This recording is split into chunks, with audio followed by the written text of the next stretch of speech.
kung sa isang estudyante, mahalaga ang pinapasukang paaralan, para naman sa isang marino, napakahalagang alamin kung anong mga manning agency ang kanyang papasukan. Kaya naman po dito sa Yan ang Marino, hindi kami nagsasawang ipaalam sa inyo ang mga ahensyang maaari niyong pag-applyan. Let's watch this! Isa pa sa mga pioneer pagdating sa manning business dito sa Pilipinas ay ang United Philippine Lines o UPL. UPL started May 9, 1960.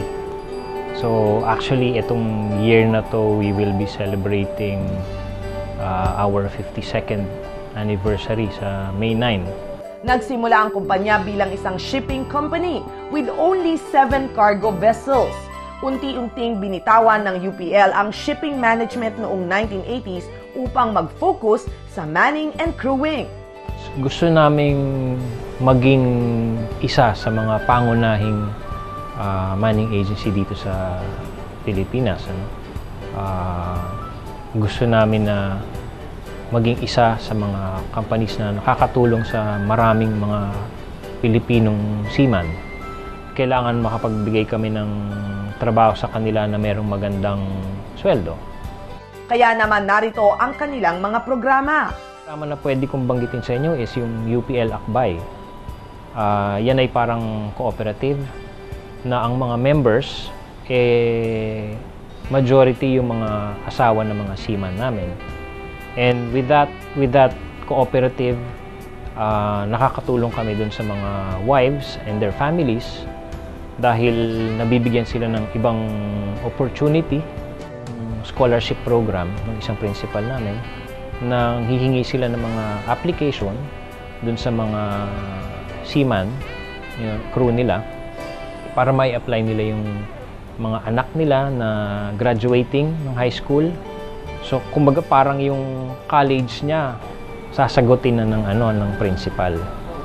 Meron kaming cadets and officers program wherein pumupunta kami sa school and then we choose kung sino yung mapili ng principal namin. Doon sila mag-sponsor ng mga cadets. And then, pagka-graduate nitong mga cadets na to, parang automatic na pasasampahin sila doon sa mga barko ng principal namin.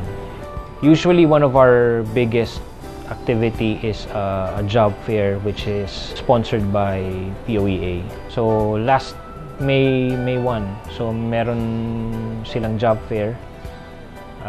We were invited there. So every 2 months, we go to the provinces naman, not only here in Manila. Kasi a lot of the applicants na mga taga-probinsya, minsan wala silang pamasahe para pumunta ng Manila. Marami ring potential na makukuha sa mga probinsya, hindi lang dito sa Manila. Ang UPL ay ISO certified since 1994. So, sumusunod kami sa mga international standards pagdating sa mga procedures and policies. Pangalawa, na rin kami, MLC 2006 certified. So, UPL has been receiving awards since 1991. So we have received yung mga top performer awards of excellence. We have a socio-economic award also. And of course, Hall of Fame. Dahil sobrang tagal na namin. So, sa loob ng mahigit 40 years nilang serbisyo, isa sa mga pinakamahirap na challenge ang change of demands o ang paiba-ibang pangangailangan ng mga prinsipal.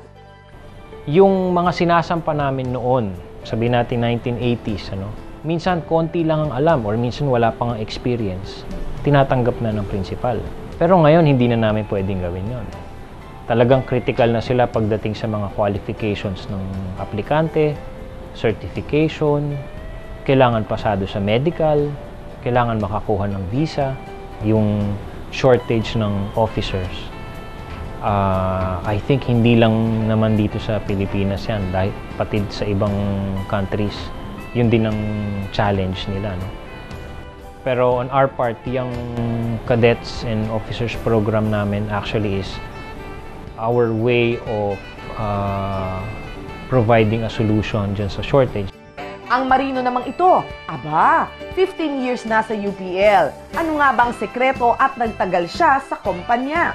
Because the UPL yung manning agency namin dito sa Pilipinas are really taking care of the crew. Pagdating namin dito sa Pilipinas sa bakasyon, all you have to do is just report. Sila nang bahala doon sa mga paperworks. And then bago ka umalis, report in again yung mga paperworks na naka-ready na sa amin. Kagaya nga nung ipinakita ko kanina sa iyo, marami na akong passport. So all you have to do is just pick up everything from the UPL, papunta ka na ng airport, ganun lang simple. And everything is provided by the company. Wala kaming ibang iniintindi para sa sarili namin. UPL, saludo po kami sa inyo. Thank you.